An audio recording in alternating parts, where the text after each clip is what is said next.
Isang mapagpalang araw po sa ating lahat. Magandang araw at magandang gabi. Mega love shoutout po dyan sa mga solid supporters ng EDC, mga silent viewers at mga OFW.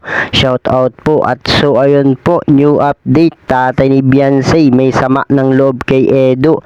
Ano ito? At papaids po natin napasugod sa bahay nila Beyonce dahil dito. So yan po yung ating tatalakay ngayong gabi mga kalingap. Pero bago po yan, kung bago ka pa lang sa aking munting YouTube channel, pa-like, share, and subscribe na rin po at pakipindot na rin po ng notification bell para lagi po kayong updated sa aking video.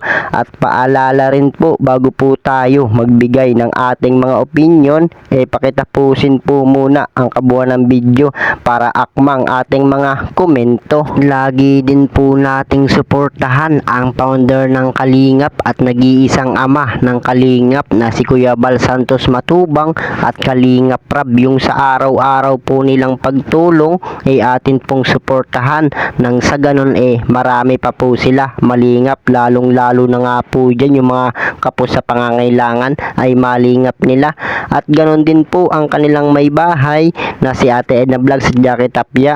Wag po sana tayo magsasawang sumuporta mga kalingap. So ayun po, new update. Tatay ni Beyonce may sama ng loob kay Edo at papaids po natin napasugod agad sa bahay nila Beyonce dahil dito. Grabe po yun, usap-usapan ngayon mga kalingap. Pero bago po yan ay may ibang dako po muna tayo mga kalingap. Pag-usapan po muna natin ang EDC. Wow, EDC, grabe po talaga ang EDC mga kalingap at bagong million viewers na naman po nila.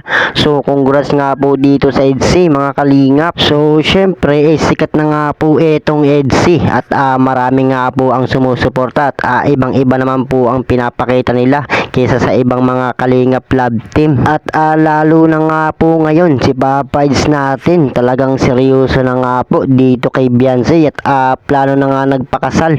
So bukod pa nga po dyan nagpaalam na etong si Beyonce sa kanyang nanay na may relasyon sila ni Edo. So kung iisipin po natin Beyonce natin talagang tuluyan na nga pong nahulog ang puso dito kay Papa Eds at seryoso na nga po ito. So syempre gusto nga po ni Beyonce na mapatunayan na seryoso siya kay Edo. Sinabi na nga nito sa kanyang magulang mga kalingap. At so ayun, dito na nga po tayo sa ating tatalakayin ngayong gabi. New update, tatay ni Beyonce may sama ng loob kay Edo at papaids po natin napasugod agad sa bahay nila Beyonce dahil dito. So para po malaman natin ang kasagutan, atin nga pong panoorin ang video at ano po din ang masasabi ng tatay ni Beyonce. Nakaupo lang sila dyan. Tapos ano ginagawa? Pipintuhan lang. Tapos walang tawanan? Pag may vlog po nandyan, nagtatawanan sila. Ngayong silang dalawa lang nagpipintuhan, ano mapansin mo? Hindi naman po napunta dito si Kids na yung natambay. Ay, Oo, nahatid lang siya, tapos uwi na kaagad. Ay, di natambay rito? Hindi po. Mayayain talaga si Papa Edo.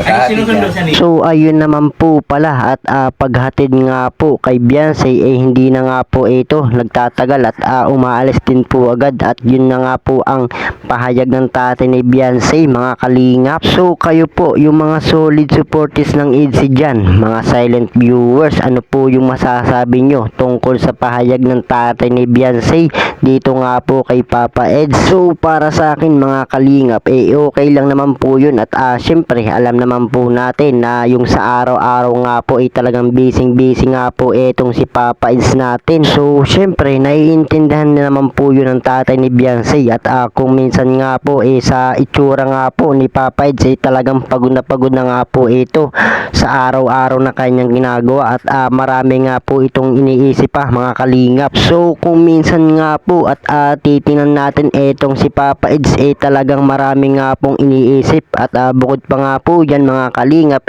isa pa rin po dyan yung mga basher at talagang yan po yung nakakapagpa-stress dito nga po kay Papa Eds natin mga kalingap.